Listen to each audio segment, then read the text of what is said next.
BJP की वरिष्ठ नेता उमा भारती अगर प्रदेश के डीजीपी की तारीफ करती हैं तो इसके मायने बेहद खास है। और ये तारीफ खास इसलिए भी है क्योंकि डीजीपी ने अपने विभाग के लापरवाह अफसरों के प्रति नाराजगी जाहिर की है। आखिर पुलिस महकमे का दर्द क्या है, हम अपनी इस खास पेशकश में इस सवाल का जवाब तलाशने की कोशिश करेंगे। वहीं मध्य प्रदेश में शायद ये पहला मौका था कि जब किसी महकमे के मुखिया ने अपने ही मुख्यालय के आला अधिकारियों की मनमानी कार्यशैली को सार्वजनिक कर दिया। डीजीपी विवेक जौहरी ने पुलिस मुख्यालय के अधिकारियों को एक पत्र जारी कर कई सवाल खड़े किए हैं। लेकिन अब डीजीपी विवेक जौहरी के समर्थन में बीजेपी के कद्दावर नेता और पूर्व मुख्यमंत्री उमा भारती भी उतर आई हैं। उमा भारती ने डीजीपी की तारीफ करते हुए लिखा कि जौहरी जैसे साहसी अधिकारी ही इस मुद्दे को उठाने की पात्रता रखते हैं। साथ ही उन्होंने राज्य के गृह मंत्री नरोत्तम मिश्रा से इस मामले में कोई ठोस फैसले लेने के लिए भी कहा। दरअसल डीजीपी विवेक जौहरी ने पुलिस मुख्यालय के अधिकारियों की एक रिपोर्ट तैयार की है और ये बताने के लिए काफी है कि उच्च पदों पर पहुंचने के बाद सरकारी अफसर किस तरह मनमानी करते हैं। उनके लिए दफ्तर आना या ना आना मायने नहीं रखता। डीजीपी ने अपने पत्र में 29 वरिष्ठ अधिकारियों की कार्यशैली का जिक्र करते हुए नाराजगी जताई। हालांकि उन्होंने किसी का नाम सार्वजनिक नहीं किया है। तो उमा भारती ने डीजीपी की तारीफ में ट्वीट किया है, आपको दिखा रहे हैं। उन्होंने कहा कि मध्य प्रदेश के डीजीपी विवेक जौहरी का वो पत्र जो सार्वजनिक हुआ है उसमें वो तथ्य है, वो एक सच्चाई है। विवेक जौहरी जैसे ईमानदार, कर्तव्यनिष्ठ, साहसी अधिकारी ही इस मुद्दे को उठाने के लिए सक्षम है। मैं श्री विवेक जौहरी का पूर्ण समर्थन करते हुए उन्होंने ये आह्वान किया है कि मध्य प्रदेश को कानून व्यवस्था के मसले में मॉडल स्टेट बनाकर दिखाएं।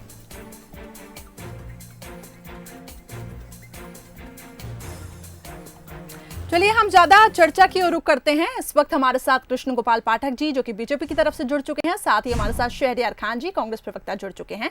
आप दोनों मेहमानों का बहुत बहुत स्वागत है। सबसे पहले कृष्ण गोपाल पाठक जी आपके पास आना चाहूंगी। जिस तरीके से ये पत्र सामने आया है उसमें कई सवाल भी उठते हैं कि इन अधिकारियों को अब समय पर ये ताकि दफ्तर पहुंचे, इस तरीके का जो पत्र अब सार्वजनिक हुआ है, आप इसको कैसे देखते हैं, बीजेपी इसको कैसे देखती है? देखिए करिश्मा जी, पत्र जरूर सार्वजनिक हुआ है, लेकिन पत्र लिखे जाते हैं, इसका अर्थ यह हुआ है। निश्चित तौर पर पत्र जो गोपनीय होता है, विभागीय होता है, वह कैसे सार्वजनिक हुआ, लोगों तक वायरल होकर कैसे पहुंचा, ये बात अलग है। लेकिन यह घटना स्पष्ट इंगित करती है कि पुलिस मुख्यालय में किस प्रकार से नियम कायदों को लेकर चिंता की जाती है।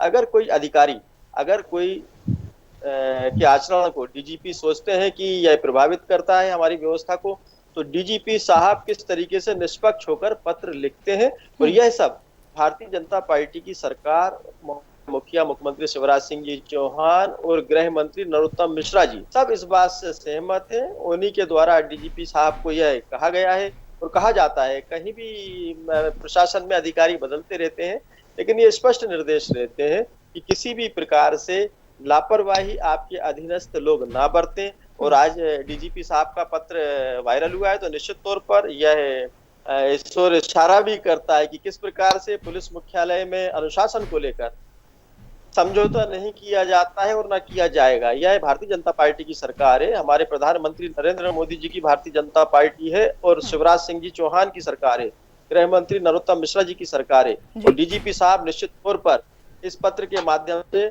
जो आज वायरल हुआ है, वायरल हो गया वो एक अलग बात है, लेकिन उन्होंने अनुशासनहीनता के लिए इस तरीके का पत्र लिखा, वो बधाई के पात्र हैं। और हमारी सरकार में, मुख्यमंत्री जी शिवराज सिंह जी चौहान की सरकार में सभी अधिकारियों को, चाहे वह किसी विभाग के हों, अपने मातहतों की अनुशासनहीनता ना बर्दाश्त करें, ऐसे निर्देश है। आज पुलिस मुख्यालय का मामला जरूर लोगों के सामने आया है, लेकिन ये हर विभाग में इसी प्रकार का हम माहौल देने का हमने काम किया है। जो अधिकारी जिम्मेदार हैं, आज डीजीपी पूरे प्रदेश की कानून व्यवस्था के लिए जिम्मेदार हैं। अगर मुख्यमंत्री जी बात करेंगे, गृह मंत्री जी बात करेंगे तो डीजीपी साहब से ही करेंगे। निश्चित तौर पर जब जिम्मेदार डीजीपी जी हैं तो डीजीपी जी का एक काम बनता है, कर्तव्य बनता है, जो उन्होंने इस पत्र के माध्यम से प्रदर्शित किया है। मैं डीजीपी साहब को अपनी पार्टी और सरकार की तरफ से और मध्य प्रदेश की 7.5 करोड़ जनता की तरफ से बधाई देता हूं। भले ही पत्र वायरल हो गया हो, लेकिन इससे पुलिस की और पुलिस के मुखिया की और हमारी सरकार की कार्यप्रणाली स्पष्ट परिलक्षित होती है कि किसी भी प्रकार की अनुशासनहीनता किसी भी अधिकारी की, चाहे जी वो छोटे बिल्कुल हो, चाहे बर्दाश्त बड़े, नहीं की जाएगी। बर्दाश्त और नहीं। ये पत्र हालांकि गोपनीय तरीके से लिखा गया, इसमें किसी का जिक्र नहीं है, लेकिन अब ये पत्र सार्वजनिक हो चुका है। लेकिन अब इस पत्र की तारीफ भी की जा रही है क्योंकि उन्होंने जो ये कदम उठाया कहीं ना कहीं साहसिक ये कदम भी है। शहरयार खान जी, मैं चाहूंगी कि आप इस पर टिप्पणी करें। देखिए करिश्मा जी, 2018 से पहले की जो भाजपा थी, मध्य प्रदेश की जो क्राइम रेट में देश में अव्वल थी, आज लगभग 75 दिन बाद भाजपा के शासनकाल में मध्य प्रदेश उसी दिशा में आगे बढ़ रहा है। आज डीजीपी का ये पत्र उस ओर इशारा कर रहा है कि मध्य प्रदेश में पुलिस महकमे में सब कुछ अच्छा नहीं चल रहा है। पत्र वायरल हुआ वो एक अलग बात है, लेकिन अंदर खाने और जो मध्य प्रदेश से कोने कोने से खबरें आ रही हैं कोरोना टाइम में भी, तो वो ये खबरें इस बात पे इस पत्र की मोहर लगती है कि मध्य प्रदेश में नरोत्तम मिश्रा जी से और शिवराज जी से मध्य प्रदेश में कानून व्यवस्था नहीं संभाली जा रही है। बात करें हम ये विवेक जोरी जी के इस लेटर की, तो इस लेटर में अधिकारी कर्मचारी उनकी लगाम बिल्कुल ढीली हो गई थी, जिस वजह से उनको ये पत्र लिखना पड़ा और उमा जी को उस बात पे डीजीपी को बधाई देना पड़ी और कहीं ना कहीं इनडायरेक्ट शिवराज जी पे ये तंज कसा है उन्होंने कि डीजीपी ने तो जरूर अपना कदम उठाया है, लेकिन गृह मंत्री और मुख्यमंत्री सिर्फ टेलीविजन पे कोरोना में प्रवचन करने में मसरूफ हैं। आज हमारे मुख्यमंत्री जैसे कि इंदौर पहुंचे हैं 75 दिन बाद, जो हमारे प्रदेश का सबसे हॉट सिटी था, वहां पर आज उनको 75-76 दिन बाद जाने का समय मिला है। और इन्हीं के एक नेता ने उन्होंने कोरोना सलाम करा है। वो उनका वो तंज है, कोरोना सलाम नहीं है, वो तंज है कि चलो देर आए दुरुस्त आए, प्रभु आप इंदौर की धरती पे आए, आप अपने को सुरक्षित शहरयार खान जी, लेकिन बीजेपी का यहाँ पे ये कहना है कि अब वर्क कल्चर पे ज्यादा फोकस किया जा रहा है और इस पत्र के माध्यम से अब यही चीज हाईलाइट होकर आती है कि अब किसी भी प्रकार की अनुशासनहीनता बर्दाश्त नहीं की जाएगी। बहरहाल मैं लौटूंगी आपके पास। इस वक्त हमारे साथ अनिल वैद्य जी, जो कि रिटायर्ड एएसपी है एमपी पुलिस के, वो हमारे साथ जुड़ चुके हैं। सर, सबसे पहले तो आपका बहुत स्वागत है बंसल न्यूज़ में। अनिल जी, आप तक मेरी आवाज पहुंच पा रही है? जी मैम, बिल्कुल सुन रहा हूँ। आपको बहुत बहुत आभार, थैंक यू वेरी मच कि मुझे आपने इस योग्य समझा। जी अनिल जी, आपसे मैं समझना चाहूँगी, डीजीपी ने जो ये पत्र जो अब सार्वजनिक हो चुका है उसमें कई बातें हैं। हालांकि बीजेपी का यहाँ पे ये कहना है कि अनुशासनहीनता बर्दाश्त बिल्कुल भी नहीं की जाएगी, वर्क कल्चर पे फोकस करने की पूरी कोशिश है। लेकिन ये पहला मौका है कि जब किसी महकमे के मुखिया ने ही अपने मुख्यालय के आला अधिकारियों को लेकर ये पत्र लिखा है। अब आप क्या कहेंगे इस पर? आपकी मैं राय जानना चाहूँगी।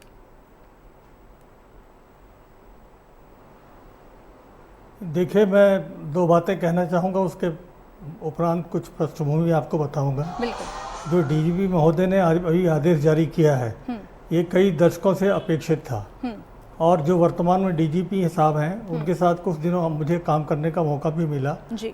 ये ऐसे ही दृढ़ इच्छा शक्ति वाले व्यक्ति के स्तर पे ये संभव था। जबलपुर की बात है 94 की, एक ऐसा कोई प्रकरण आया था, मैं कुछ लोगों के नाम लेना ठीक नहीं समझूंगा, जिन पर संदेह है कि AK-47 इनके पास है। और हम लोगों ने पुलिस अधीक्षक को जैसे ही बताया, उस समय हमारे एसपी थे विवेक जौहरी साहब, हमने रातों रात उन संदेहियों को उठा लिया जो काफ़ी प्रभावशाली थे, उनकी लंबी चौड़ी पृष्ठभूमि थी, और उठा करके बाकायदे लाया। पूरा थाना घिर गया और तत्कालीन समय के कुछ बड़े बड़े नेता, मंत्री, विधायक सब लोग वहाँ पहुँच गए। जब एसपी साहब को इसकी जानकारी मिली तो तत्काल मौके पर आए और दृढ़ता से उन्होंने उनको बड़े ही सलीके से अच्छी भाषा में डांट पिटाई, और हम लोग अपने जो दायित्व था, जो हमारी जिम्मेवारी थी, उस समय हम लोग करने में सक्षम रहे। तो विवेक जौहरी साहब जैसा व्यक्ति ही ये निर्णय ले सकता है, ये कदम उठा सकता है। आप मान के चलें, वो उनकी कथनी और करनी में कोई फर्क नहीं है। मैंने अपने पूरे सेवा काल में अनिल धस्माना और आशा गोपाल, सुश्री आशा गोपाल साहब के बाद अगर कोई अधिकारी देखा है तो विवेक जौहरी साहब हैं। वो जो कहते हैं वो करके रहते हैं, और पुलिस के संबंध में जो तरह तरह की प्रतिकूल बातें होती हैं, तो बिल्कुल भी आप ये मान के चलें, हम कह सकते हैं कि बड़ी दृढ़ता से राम राज्य जैसी स्थापना होगी। कोई गलत काम कुछ होने नहीं पाएंगे, सुनने को नहीं मिलेंगे। और वो इतने सहज सरल हैं, इतने संवेदनशील हैं, लेकिन दायित्वों के प्रति इतने दृढ़ हैं कि आप देखिएगा कि इसका कितना दूरगामी परिणाम पड़ेगा। विवेक जौहरी साहब इस स्तर के ही डीजीपी ऐसा निर्णय ले सकते हैं, मैं अपने 38 साल के दीर्घ सेवा काल के अनुभव के आधार पर यह कह सकता हूँ। जी बिल्कुल, और कहीं ना कहीं स्वभाव के सरल और जो सख्त फैसले उन्होंने लिए, ये उम्मीद जताई है कि भविष्य में किसी भी प्रकार की कोताही बर्दाश्त नहीं की जाएगी।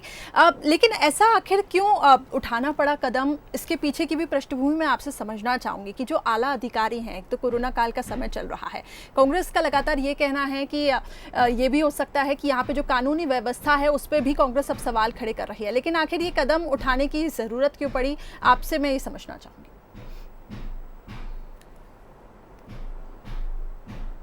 अब देखिए, मेरा तो बड़ा सीधा सरल उपाय है जो मेरे दिमाग में आया है कि देखिए, हमारी देश में प्रजातांत्रिक व्यवस्था है जी, संविधान हमारा भगवान है, वही सब कुछ है। लेकिन कुछ राजनीतिक कारणों से कह लें या और भी कुछ कारण से कह लें, अभी से नहीं, पिछले 20-25 साल से मुझे ऐसा लगता है कि ये सब पृष्ठभूमि रही होंगी कि कहीं ना कहीं कुछ ऐसा होता होगा कि लोग प्रभाव में, दबाव में आ जाते होंगे या आ जाते रहे हैं। अब तो मैं सेवानिवृत्त हो गया हूं, तो कहने की मुझे कोई आवश्यकता नहीं है। मैंने पहले भी 2 अधिकारियों के नाम का उल्लेख किया, लेकिन विवेक जौहरी साहब जैसा महान बरगद जैसा व्यक्तित्व ऐसे निर्णय ले सकता है, सोच सकता है, जिससे जो सुयोग्य अधिकारी हैं, कर्मचारी हैं, थाने स्तर से लेकर के जिले स्तर तक के, उन सबको उनकी योग्यता के मुताबिक दायित्व मिलेगा। और जौहरी साहब की सबसे खासियत बात यह है कि वो किसी भी तरह का हस्तक्षेप पसंद नहीं करते, बिल्कुल अनुशासन से रहते हैं और वैसी लोगों से अपेक्षा करते हैं। अपनी बात के धनी है, कथनी करने में कोई उनके फर्क नहीं है।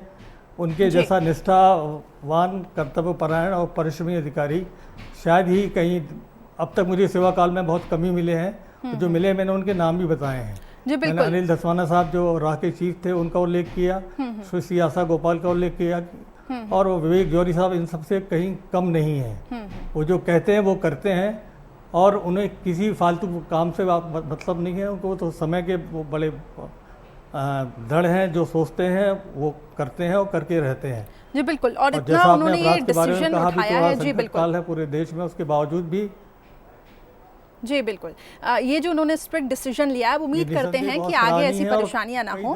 जी, अपेक्षित था।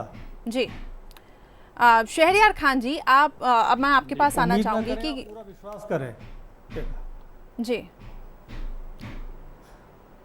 शहरयार खान जी, मैं आपके पास आना चाहूंगी कि आखिर कांग्रेस को ऐसा क्यों लगता है कि कार्यशैली पे कांग्रेस अब लगातार सवाल उठा रही है, इसके साथ ही कानून व्यवस्था पर सवाल उठा रही है, लेकिन बीजेपी तो ये कह रही है कि आगे इस पे हम फोकस कर रहे हैं कि आगे अनुशासनहीनता बर्दाश्त ना हो। देख करिश्मा जी, हमारी सरकार ने विवेक जौहरी जी को मध्य प्रदेश के डीजीपी के रूप में नियुक्ति करी थी, और जो अभी हम अनिल जी को सुन रहे थे उनसे उनकी कार्यशैली के बारे में मालूम है जी। अगर ऐसे डीजीपी के होते हुए भी, और मध्य प्रदेश में सरकार जो रात के अंधेरे में पिछले दरवाजे से बनी, तो वो लोग अभी तक अगर मध्य प्रदेश में, क्योंकि मध्य प्रदेश डरा हुआ है कि कहीं फिर से 2018 के पहले की स्थिति मध्य प्रदेश में नहीं आ जाए कि जहां देश में महिला अत्याचार और मध्य प्रदेश में जो क्राइम का रेट था देश में, उसमें हम 1 नंबर पे थे। तो हम लोग का डर वाजिब है, क्योंकि अभी प्रदेश में जो कोरोना टाइम था, लगभग हम लोग 65-70 दिन सब घरों में थे। उसके बाद अब जैसे ही अनलॉक 1 और अनलॉक 2 में हम जा रहे हैं, तो देख रहे हैं कि प्रदेश के कोने कोने से, छोटे छोटे जिले कस्बों से भी क्राइम की खबरें आना शुरू हो चुकी हैं। और अभी हम उपचुनाव में भी जाने वाले हैं, और अभी हमारे मुखिया को सिर्फ चुनाव दिख रहा है और कुछ नहीं दिख रहा। तो इस ओर पे हम विपक्ष की भूमिका निभाते हुए उनका ध्यान आकर्षित कर रहे हैं कि इतने अच्छे डीजीपी होने के बाद अगर गृह मंत्री के हाथ से और मुख्यमंत्री के हाथ से व्यवस्थाएं निकल रही हैं, तो निश्चित ही इसमें अगर आप क्रेडिट लेने के लिए आगे रहते हैं, तो डिस्क्रेडिट भी अगर इतने अच्छे डीजीपी के होने के बाद आपके नेता भी, जैसे उमा जी भी बोल रही हैं और कैलाश विजयवर्गीय ने भी आज आपको बोला है, तो वो तंज इस बात की ओर इशारा है कि आपके हाथ में व्यवस्थाएं लगभग 75 दिन से ज्यादा हो गई हैं, आप संभाल नहीं पा रहे हैं। तो कहीं आप फिर से उस रास्ते पे प्रदेश को नहीं ले जाएं जो मध्य प्रदेश शांति का टापू है और गंगा जमनी तहजीब के लिए जाना जाता है। तो हमारी तो सिर्फ बिगर राजनीति कर ये एक निवेदन है कि मध्य प्रदेश के लोगों को इस कोरोना टाइम में वापस अपने जीवन की मुख्य धारा में आने में सहयोग करें और ये क्राइम से मध्य प्रदेश को कम से कम बचाने का आपका दायित्व है, उसको आप ईमानदारी से निभाएं तो मध्य प्रदेश का कुछ भला होगा। कृष्ण गोपाल पाठक जी, सरकार की व्यवस्थाओं को लेकर कई सवाल उठ रहे हैं कि वो व्यवस्थाएं संभाली नहीं जा रही, इतने अच्छे डीजीपी होने के बावजूद। कांग्रेस का ये कहना। देखिए, भारतीय जनता पार्टी की आज सरकार है, मध्य प्रदेश के मुख्यमंत्री शिवराज सिंह जी चौहान है, गृह मंत्री नरोत्तम मिश्रा जी हैं, और मैं तो यहाँ पर डीजीपी साहब को, जौहरी साहब को बधाई देता हूँ कि उन्होंने मुख्यमंत्री जी और गृह मंत्री जी की मंशानुसार प्रदेश में अनुशासन बनाने के लिए इतना सख्त पत्र लिखा। वास्तव में जो 1.25 साल में कांग्रेस के कमलनाथ जी की सरकार में मध्य प्रदेश में अधिकारी कर्मचारियों की आने दो जाने दो की नीति के चलते हुए जो व्यवस्थाएं गड़बड़ा गई थी, अनुशासन बिगड़ गया था। आज शिवराज सिंह जी चौहान और भारतीय जनता पार्टी की चुनौती वही है कि सबसे पहले तो प्रदेश में एक जिम्मेदारी तय की जाए। हमने डीजीपी साहब की जिम्मेदारी तय की है, मुख्यमंत्री जी ने, गृह मंत्री जी ने, और उसी जिम्मेदारी के तहत आज जौहरी जी इतने पावरफुल होकर अपने अधीनस्थों को, वो भी आईपीएस हैं, आईजी हैं, डीआईजी हैं और भी बड़े स्तर के अधिकारी हैं, उसमें उनको इतना खुला अनुशासन की परिधि में रहने का पत्र लिख पा रहे हैं। ये मुखिया की मंशा के अनुसार चलता है सब। कमलनाथ जी की सरकार में सब क्यों नहीं हुआ? और मैं तो यहाँ पर फिर बोलना चाहूंगा कि मेरे मित्र बार बार कोरोना सलाम बोल रहे हैं। वास्तव में कोरोना प्रणाम आज दुनिया ही नहीं देश कर रहे हैं, और कोरोना सलाम और गले मिलने का काम जिन मरकजियों ने कांग्रेस का कैलाश विजयवर्गीय कर रहे हैं कोरोना सलाम। आज कैलाश विजयवर्गीय कर रहे हैं इंदौर में कोरोना सलाम मुख्यमंत्री को। हम नहीं कर रहे हैं मेरे मित्र, हम लोग नहीं कर रहे हैं भाई, बिल्कुल भाई। कैलाश विजयवर्गीय जी नहीं, प्रत्येक व्यक्ति आज कोरोना प्रणाम ही कर रहा है। कोई मरकजियों की तरह कोरोना सलाम या गले मिलने का कार्यक्रम नहीं कर रहा है, जिससे कि देश में और प्रदेश में कोरोना बढ़ के आज समय का तकाजा है, समय मांग है कि कोरोना प्रणाम ही किया जाए। यह समय का तकाजा है, समय की मांग है कि कोरोना प्रणाम ही किया जाए। खान जी, मैं लौटूंगी आपके पास जी। ट्रैक से हम न भटके, जिस मुद्दे पे हम आज चर्चा कर रहे हैं, क्योंकि मध्य प्रदेश को अब एक मॉडल के रूप में जिस तरीके से हम बात कर रहे हैं कि आगे ले जाना है, तो उस पर अगर हम बात करें तो बेहतर है। नाकामियों पे भी तो हम बात करेंगे, लेकिन अभी फिलहाल जिस तरीके से ये पत्र सामने आया, इसके बाद यही उम्मीद है कि भविष्य में अनुशासनहीनता। जी, मैं अनिल जी को सुन रहा था, उन्होंने इतने अच्छी सब चीजें बताई और जौहरी जी के वर्क पे उन्होंने पूरा अपना आकलन दिया। हम लोगों ने बहुत सोच समझ के लगभग 3 महीने की प्रक्रिया के बाद, कई नाम थे, कई अच्छे नाम थे, लेकिन उसमें जो सबसे अच्छा नाम लगा कमलनाथ जी को, तो विवेक जौहरी जी को ये जिम्मेदारी दी। अब उनको जिम्मेदारी दी, लेकिन मध्य प्रदेश में 15 महीने में जितने ट्रांसफर पोस्टिंग कमलनाथ जी ने करे, इन्होंने 2.5 महीने में उससे जी। कृष्ण गोपाल पाठक जी, मैं लौटूंगी आपके पास। शहरयार खान जी, यहाँ पे बीजेपी का ये कहना है कि जो व्यवस्थाएं बिगड़ी थी उसको ही सुधार रहे हैं। जी करिश्मा जी, अधिकारियों में ये डर और भय है कि हमको कब इस जिले से दूसरे जिले में जाना पड़े, क्योंकि उनका ट्रांसफर पोस्टिंग की तलवार उन पे रात दिन लटकी हुई है इस कोरोना टाइम पे भी। आप रिकॉर्ड उठा के देख ले, 15 महीने में जितना ये बोलते थे ना ट्रांसफर उद्योग कांग्रेस ने खोल रखा है, हमारे 15 महीने और इनके 2.5 महीने में आप कंपेयर कर लें कि मध्य प्रदेश में पिछले दरवाजे से जब प्रदेश कोरोना से जूझ रहा था, ये लोग ट्रांसफर पोस्टिंग में अपने चहेतों को लाने के लिए उद्योग खोल रखा था। और कर्मचारी अधिकारी आज पुलिस महकमे के इसीलिए इसी डर की वजह से अपना पूरा 100% नहीं दे पा रहे हैं कि उनमें कहीं ना कहीं ये एक डर भय है कि एक तो वो कोरोना में कई हमारे अधिकारी कर्मचारियों ने शहादत तक दी है। मैं उनको सलाम करता हूं, उनको प्रणाम करता हूं, उनको नमन करता हूं। और उनपे जो दूसरे अधिकारी कर्मचारी हैं, उनपे हमारे अधिकारियों पे ये डर बना हुआ है कि आज हम यहाँ हैं, कल सुबह कहाँ हमारी होगी, परसों कहाँ होगी। कृष्ण गोपाल पाठक जी, जी आपसे टिप्पणी लेना चाहूंगी, फिर मैं अनिल वैद्य जी के पास भी लौटूंगी। जी निभाएंगे। जी देखिए, तो किसी के बीच में नहीं बोलता हूँ, सबको धैर्यपूर्वक ध्यान से सुनता हूँ और मैं मेरे मित्र से उम्मीद करता हूँ वो भी मुझे धैर्यपूर्वक सुनेंगे। मैं फिर से बोलना चाहता हूँ कि पूरी दुनिया और विश्व आज कोरोना प्रणाम और कोरोना सलाम ही कर रही है, जिसकी जैसी भाषा है वैसी वो कर रहा है। कोई मरकजियों की तरह कांग्रेस के पराजय प्राप्त होने के बाद गले नहीं मिल रहा है किसी से और कोरोना फैलाने का काम नहीं कर रहा है। दूसरी बात, मध्य प्रदेश किसने किया था मेरे मित्र, आपका गृह मंत्रालय, आप अपनी केंद्र की मोदी सरकार पे उंगली उठा रहे हैं। आपका विदेश मंत्रालय था जब जनवरी में चाइना में इतना। शहरयार खान जी, एक एक करके बात करें। एक तो ये स्काइप से हम कनेक्ट हमने करने की कोशिश की है, अगर एक एक करके हम बात करेंगे तो शायद बेहतर तरीके से आवाज हमें मिल पाए।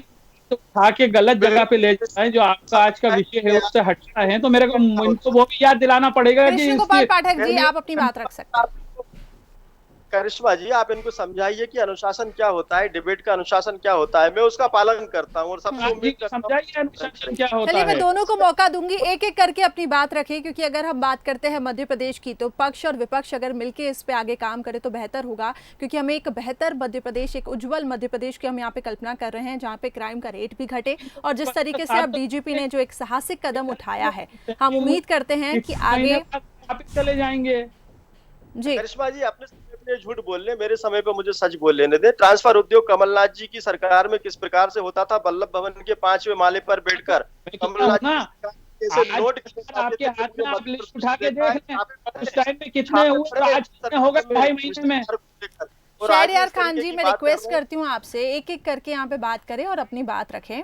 जी करिश्मा जी, कांग्रेस की सरकार में सबने देखा है कि किस प्रकार से वल्लभ भवन के 5वें माले पर बैठकर कमलनाथ जी की सरकार में नोट गिने जाते थे। छापे पड़े इनकी सरकार में, और आज ये बात कर रहे हैं। मैं तो प्रदेश की कानून व्यवस्था को लेकर, आपके पास कोई सबूत है? अभी आपकी सरकार है करिश्मा जी, मैं यहाँ पर विरोध दर्ज कराऊंगा, ये प्रूफ करें कहाँ नोट गिने जाते थे। ये झूठ परोसने का काम कर रहे हो। ये काम अगर मैं बोलूं तो भाजपा की सरकार प्रूफ करके बताए। चलिए, मुझे ऐसा लग रहा है कि हम कहीं ना कहीं ट्रैक से भटक रहे हैं, क्योंकि हम यहाँ पे डीजीपी के पत्र की बात कर रहे हैं। मैं लौटूंगी आप दोनों के पास। अनिल जी क्या हमारे साथ जुड़े हुए हैं? मैं अनिल जी की तरफ रुक करूंगी। अनिल जी, आपसे अब मैं समझना चाहूंगी, सर मेरा ये सवाल है कि अब क्योंकि ये पत्र अब जिस तरीके से सामने है, क्या लगता है आपको, क्या भविष्य में अब हम ये देख सकते हैं, ये मान सकते हैं, क्योंकि ये एक कदम है वो बहुत ही साहसिक कदम है, इसकी जितनी तारीफ की जाए उतनी कम है, लेकिन कहीं ना कहीं अब जिस तरीके से पत्र सार्वजनिक हो गया है तो आगे भी हम देख सकते हैं कि इस प्रकार की जो अनुशासनहीनता है उस पर अंकुश लग सकेगा?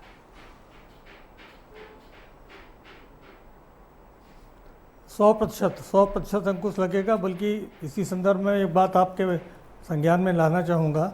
मैं कल परसों ही एक व्हाट्सएप पे देख रहा था कि हमारे डीजीपी साहब ने पीएचक्यू में एक परिपत्र और जारी किया है, जो एडिशनल डीजी से एसपी रैंक तक के लोगों के लिए है, जिसमें स्पष्ट निर्देश है कि समय का हर अधिकारी पालन करे, ठीक 10:30 बजे अपने कार्यालय आए और 5:30 बजे कार्यालय से वापस जाए।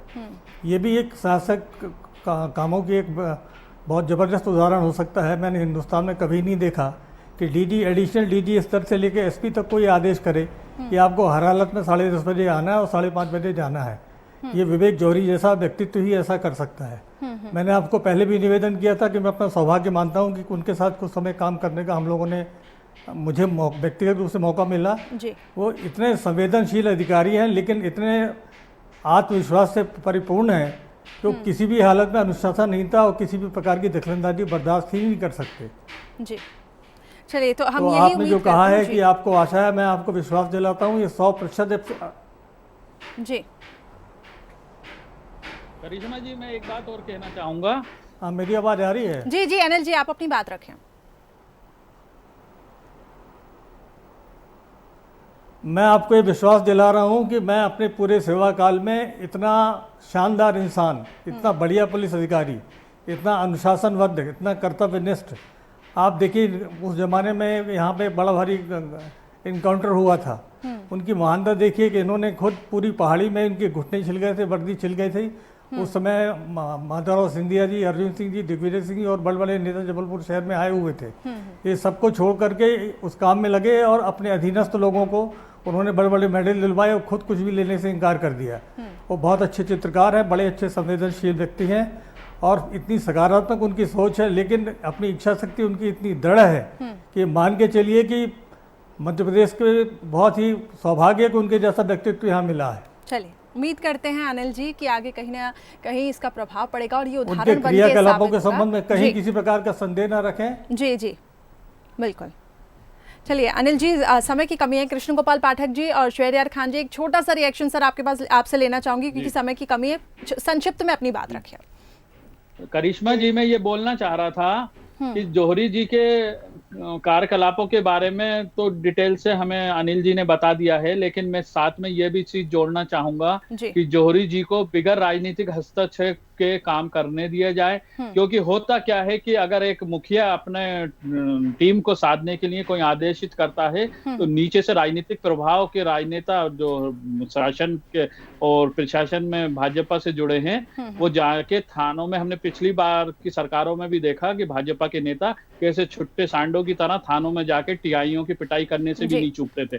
अगर इस टाइप का चाल चरित चेहरा भाजपा बदल लेगी तो निश्चित ही मध्य प्रदेश में विवेक जोरी के हाथ में प्रशासन की बागडोर सुरक्षित है और मध्य प्रदेश के 7.5 करोड़ जनता वहां पर अपने को सुरक्षित महसूस करेगी। लेकिन सिर्फ बात यह है जो कि राजनीतिक हस्तक्षेप ना किया जाए उनके काम में, उनको फ्री हैंड दिया जाए। और दूसरी बात, जो कमलनाथ सरकार ने पुलिस अधिकारी कर्मचारियों को 1 दिन का अवकाश था, क्योंकि मैं भी पुलिस फैमिली से आता हूं, मैं उनकी वर्किंग को बहुत अच्छे से जानता हूं, तो उनको 1 दिन का अवकाश भी दिया जाए तो ज्यादा बेहतर होगा, जिससे कि वो मानसिक तौर पे दृढ़ इच्छा शक्ति के साथ अपने काम का निर्वहन करेंगे। जी, कृष्ण गोपाल पाठक जी, बहुत संक्षिप्त में रिएक्शन लूंगी सर। इसमें राजनीतिक हस्तक्षेप ना हो, ऐसा कहना है कांग्रेस का। देखिए, मध्य प्रदेश में डीजीपी साहब के ऊपर मध्य प्रदेश की लॉ एंड ऑर्डर को बनाए रखने की जिम्मेदारी है और भारतीय जनता पार्टी सरकार और मुख्यमंत्री जी, गृह मंत्री जी की तरफ से उनको बिल्कुल फ्री हैंड है। आज उसी का नतीजा यह है कि आज उन्होंने इस तरीके का पत्र लिखा। जवाब दे डीजीपी साहब है। भारतीय जनता पार्टी की सरकार या मुख्यमंत्री जी या गृह मंत्री जी आईजी से या थानेदार से बात नहीं करेंगे अगर मध्य प्रदेश में लॉ एंड ऑर्डर की स्थिति बिगड़ेगी। डीजीपी साहब को लॉ एंड ऑर्डर की स्थिति अपने कंट्रोल करने के लिए अपने अधिकारियों को अनुशासन वाला बनाना है और वो बनाने का काम कर रहे हैं। मैं उनको अपनी सरकार की तरफ से और मध्य प्रदेश की 7.5 करोड़ जनता की तरफ से बधाई देता हूं। चलिए, बहुत बहुत शुक्रिया सर आप दोनों का हमारे साथ जुड़ने के लिए। साथ ही अनिल जी भी हमारे साथ जुड़े हुए थे, Anil Vaidya ji, retired ASP MP police. Sir बहुत शुक्रिया हमारे साथ जुड़ने के लिए। तो अब देखना होगा कि आगे जिस प्रकार से ये पत्र अब सामने आया है कि जो अफसर समय पर नहीं पहुंच पा रहे हैं, अनुशासनहीनता है, उस पर किस प्रकार से अंकुश लगता है।